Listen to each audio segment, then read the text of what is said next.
Tumeitwa kwenye kikao kwa sababu ya mchezo namba 184. Mchezo huu ulihairishwa Machi 8, umepangiwa tarehe 15. Klabu ya Yanga imesema haitashiriki huo mchezo. Na ndio msimamo ambao uliwasilisha kwenye kikao mbele ya bodi. Ili tuweze kushiriki mchezo huo, tulikuwa na matakwa yetu mezani. Na matakwa hayo jumla yalikuwa 4.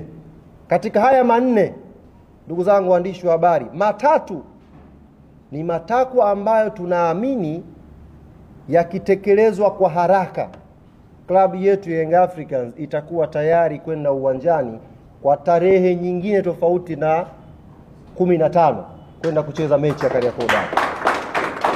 Lakini takwa moja katika hayo 4 ni takwa la muda mrefu, sio takwa la leo wala kesho. Kwa hiyo asitokee mtu akawadanganya kwamba klabu ya Yanga imekuja kuomba haya, akafu katika haya kuna mchakato sijui upitie uende wapi. Ni uongo. Tumeomba matakwa 4 na matakwa haya yapo kwenye phase 2.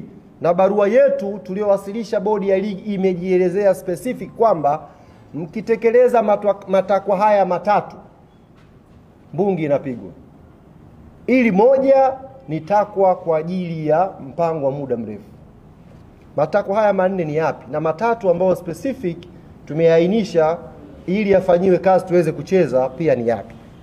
La kwanza linakwenda sambamba na la pili.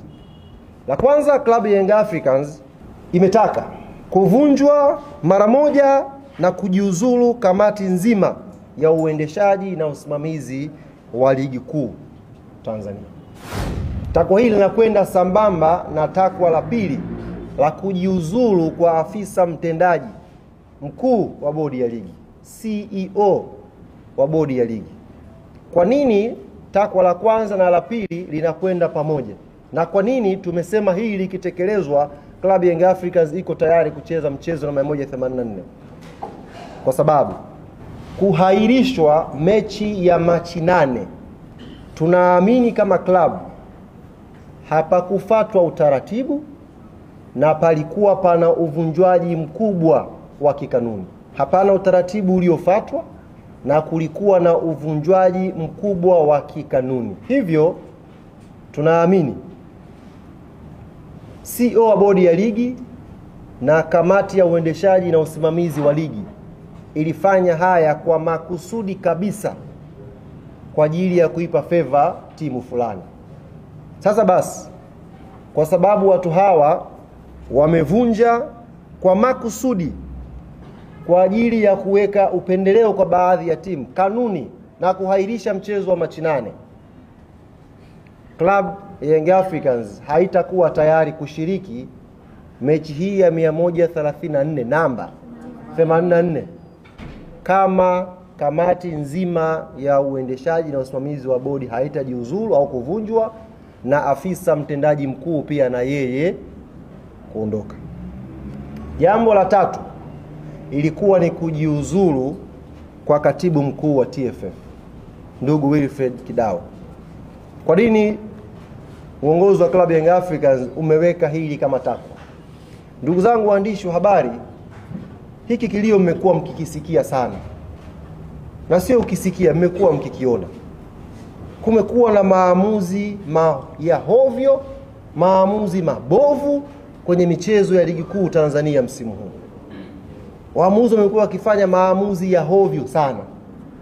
Lakini kwa bahati mbaya, waamuzi hawa wamekuwa wakijirudia kwenye mechi na hawachukuliwi hatua yoyote licha ya kufanya madudu kwenye baadhi ya mechi.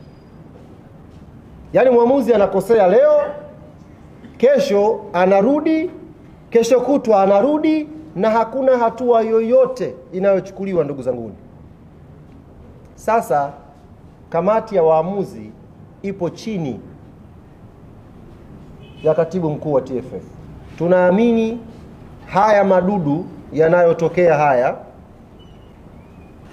kuto kuchukuliwa hatua kwa waamuzi kwa wanaoyafanya, kuna influence yake.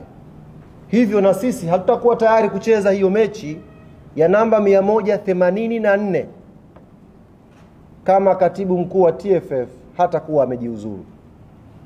hatutakuwa tayari kupeleka mechi pale the same referees kwenye chombo kile kile, mtu yule yule, na tukapeleka timu.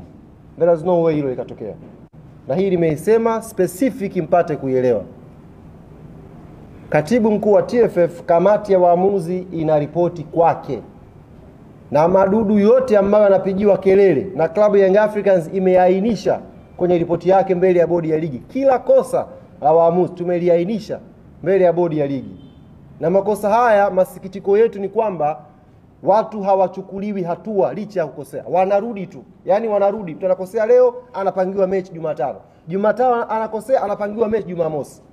Repetition hii, uongozi wa klabu ya Young Africans hauoni kama katibu mkuu wa TFF anastahili kuendelea kwenye nafasi yake, kwa sababu hakuna haki inayopatikana kwenye pitch.